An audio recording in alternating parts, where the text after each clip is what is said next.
Jika umat Islam mengikuti satu Al-Quran yang sama, mengapa ada begitu banyak golongan dan mazhab yang berbeda-beda di kalangan umat Islam? Memang benar bahwa kaum muslimin saat ini terpecah menjadi beberapa golongan. Menyedihkannya, perpecahan semacam itu sama sekali tidak didukung oleh Islam. Islam menghendaki pemupukan persatuan di antara pada pemeluknya. Dan berpeganglah kamu semuanya kepada tali Allah, dan janganlah kamu bercerai-berai. Quran Surat Ali Imran ayat 103. Tali Allah mana yang disebut dalam ayat ini? Itulah Al-Quran. Al-Quran adalah tali Allah yang harus dipegang teguh seluruh kaum muslimin. Ada penekanan ganda dalam ayat ini. Di samping berfirman, berpeganglah kamu semuanya. Allah juga berfirman, janganlah berpecah belah. Lebih jauh dalam Al-Quran disebutkan, hai orang-orang yang beriman, taatilah Allah dan taatilah Rasul. Quran Surat An-Nisa ayat 59. Semua umat Islam harus mengikuti Al-Quran dan hadis sahih dan tidak terpecah belah. Dalam Al-Quran disebutkan, sesungguhnya orang-orang yang memecah belah agamanya dan mereka menjadi bergolongan, tidak ada sedikit pun tanggung jawabmu kepada mereka. Sesungguhnya, urusan mereka hanyalah terserah kepada Allah. Kemudian Allah akan memberitahukan kepada mereka apa yang telah mereka perbuat.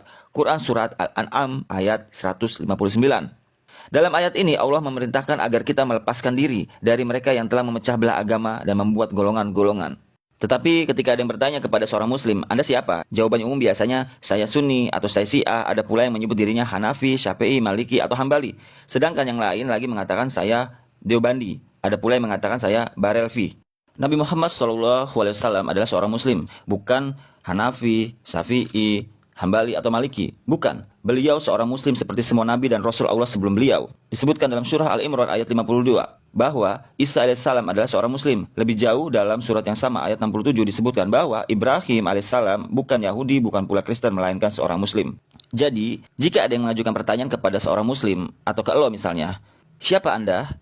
Lo harus jawab, saya muslim, bukan Hanafi atau Syafi'i. Dalam surah Fussilat ayat 33 disebutkan, siapakah yang lebih baik perkataannya daripada orang-orang yang menyuruh kepada Allah, mengerjakan amal soleh dan berkata, sesungguhnya aku termasuk orang-orang yang berserah diri. Dalam ayat tersebut disebutkan, sesungguhnya aku termasuk orang-orang yang berserah diri, dengan kata lain, saya muslim. Karena muslim adalah orang yang berserah diri. Rasulullah mendiktekan kepada raja-raja dan penguasa non-muslim untuk mengajak mereka menerima Islam. Dalam surah-surah itu beliau menyebutkan ayat 64 dari surah Al-Imran. Katakanlah kepada mereka, saksikanlah bahwa kami adalah orang-orang yang berserah diri kepada Allah. Jadi, tentu saja kita harus menghormati semua ulama besar, termasuk 4 imam. Imam Abu Hanifah, Imam Syafi'i, Imam Hambal, dan Imam Malik. Semoga Allah merahmati mereka semua. Mereka adalah ulama besar dan semoga Allah memberi pahala bagi penelitian dan kerja keras mereka. Orang tidak boleh berkeberatan bila ada seseorang yang sepakat dengan pandangan dan penelitian Imam Abu Hanifah, Imam Syafi'i atau yang lainnya. Tetapi ketika ditanya, siapakah Anda? Jawaban seharusnya adalah saya muslim. Mungkin ada yang berpendapat argumen dengan mengutip hadis Rasulullah berikut.